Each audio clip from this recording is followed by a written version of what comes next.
Nosotros fuimos el primer destino de México en manejar la realidad virtual de una forma conceptual, con una historia hilada que te llevara a un propósito, la venta del destino.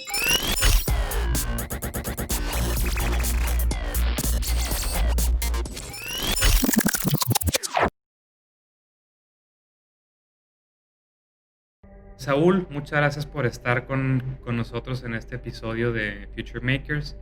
Admiro mucho la capacidad que tienes y la visión que has tenido a lo largo de tu vida en la parte profesional y personal, en cómo has logrado tener visiones de innovar y llevarlas a cabo. Y ahorita estás empezando un proyecto y emprendiendo como startup después de toda esa trayectoria. Entonces, eso es de lo que vamos a hablar. Me interesa mucho que nos compartas estos puntos. Bueno, Javier, pues primero, pues muchas gracias, ¿no? por el espacio. Eres un viajero incansable. ¿Por qué viajas? ¿Qué es lo importante de los viajes?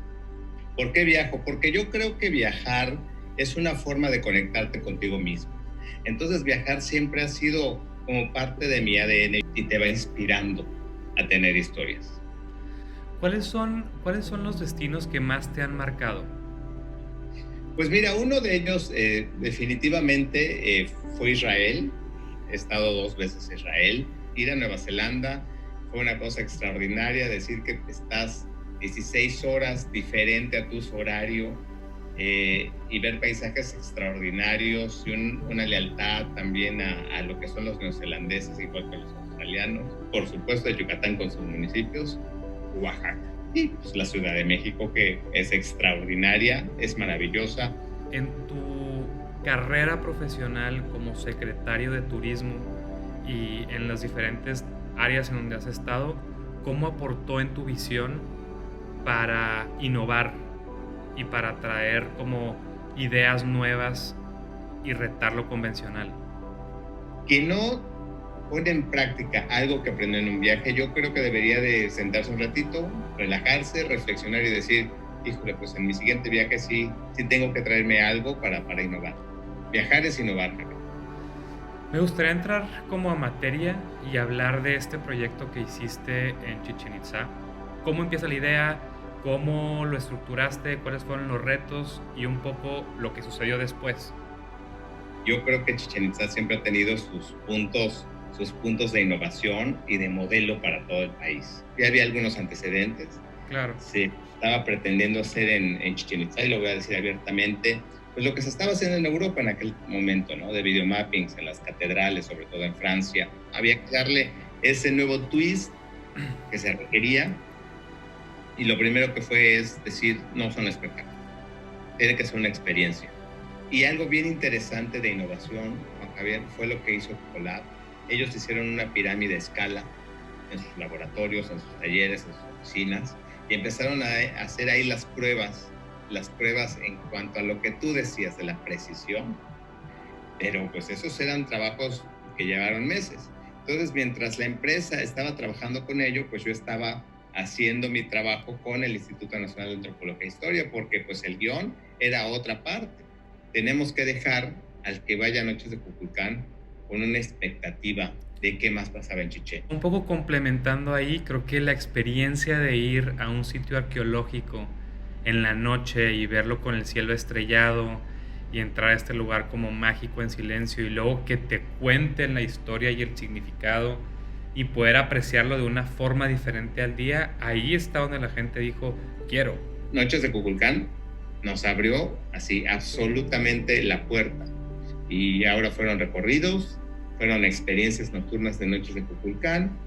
¿Por qué? Porque México se merece eso. Entonces, innovar también es compartir. Estás haciendo labor de la industria turística para que haya derrama económica, pero también para que tengas la preservación de tu historia y de tu cultura. Logras hacer esta experiencia física y luego tienes el reto de poder llevar a tu estado virtualmente y que la gente pueda visitarte.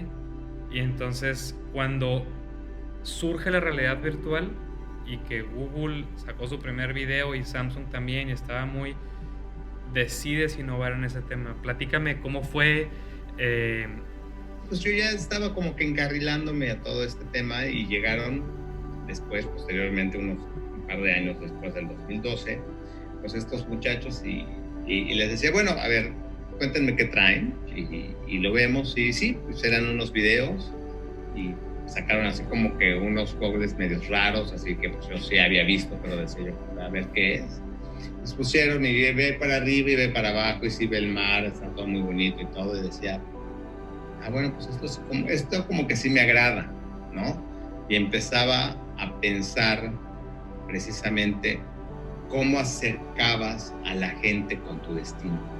Entonces dije, a ver, a mí me interesa el poder tener una experiencia, puedo decirlo en palabras actuales, inmersible, una experiencia envolvente para Yucatán.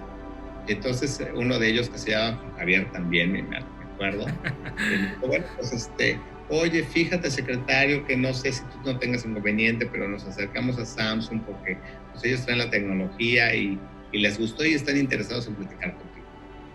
Y dijo, órale, pues, o sea, los propios creadores, el propio equipo creativo, a buena voluntad, hay que decirlo, a buenas ganas de hacer las cosas, se acercó a Samsung y me abrió las puertas de Samsung. Nosotros fuimos el primer destino de México en manejar la realidad virtual de una forma conceptual, con una historia hilada que te llevara a un propósito, la venta del destino. Llaman la atención de Samsung y Samsung lo ve y dice, esto es algo increíble, necesito que lo suban porque no había contenido. Y hacen este convenio. ¿Cómo va evolucionando ese convenio y cuáles fueron como las últimas consecuencias o cuál fue como el resultado más grande? Venían las personas de Samsung a que le diéramos seguimiento al contrato. Lo platiqué con mi jefe, con el gobernador. Samsung lo que quería era ellos tener la seguridad que el sector empresarial estaba de acuerdo y participaba. Y yo seguí insistiendo en que tenía que tener un aim para poder trascender y para poder decir, esto es a otros niveles. Fue y es el único centro internacional de congresos que tiene un name y que es público, o sea, es del gobierno, aunque tenga obviamente participación del sector empresarial, y es el de Yucatán, Powered by Samsung. ¿Cuál es tu recomendación para todos aquellos que tienen un hotel, un restaurante, que están dentro de la industria turística y necesitan innovar? Es hacer una reflexión profunda, una introspección profunda de su empresa, de su filosofía como empresario, como emprendedor, de qué tenían y cómo lo venían manejando. Quien no se siente realmente a pensar en la cuestión de digitalización, de meterse a ese mundo que no es lejano, hay que buscar negociaciones, hay que hacer relaciones públicas, pero hay que hacer negociaciones transparentes, claras y sinceras. Para concluir, la parte más importante es, ¿cómo crees o cómo ves tú que se va a comportar el turismo? ¿Qué cambios vienen? Yo como más lo veo como un turismo ya más especializado en términos cuantitativos y cualitativos. Y la parte más importante, ahora estás fundando una empresa de experiencias turísticas y ahora estás reinventándote. Platícame, ¿qué viene? ¿Cuál es la visión de ese proyecto? ¿Cómo lo estás planteando? Desde hace un año más o menos, Javier, hemos estado con una idea de generar una nueva forma de comercializar los destinos de México. Al final de cuentas, los años que yo tengo, los años que tienen las otras personas que estamos colaborando en el proyecto, si lo sumas, pues son más de 100 años de experiencias en relaciones públicas. Entonces, yo creo que por allá debe de existir alguna posibilidad de negocios. Queremos decirte que veas con otros ojos a México y que conozcas a México de manera diferente. Muchos turistas pueden decirme, Saúl, eso lo has oído tú 30 años y lo siguen haciendo y ahora tú lo vas a hacer. Pues sí, necesitamos ser más humanos y estar más cerca del mercado, pero digitalmente a la vanguardia.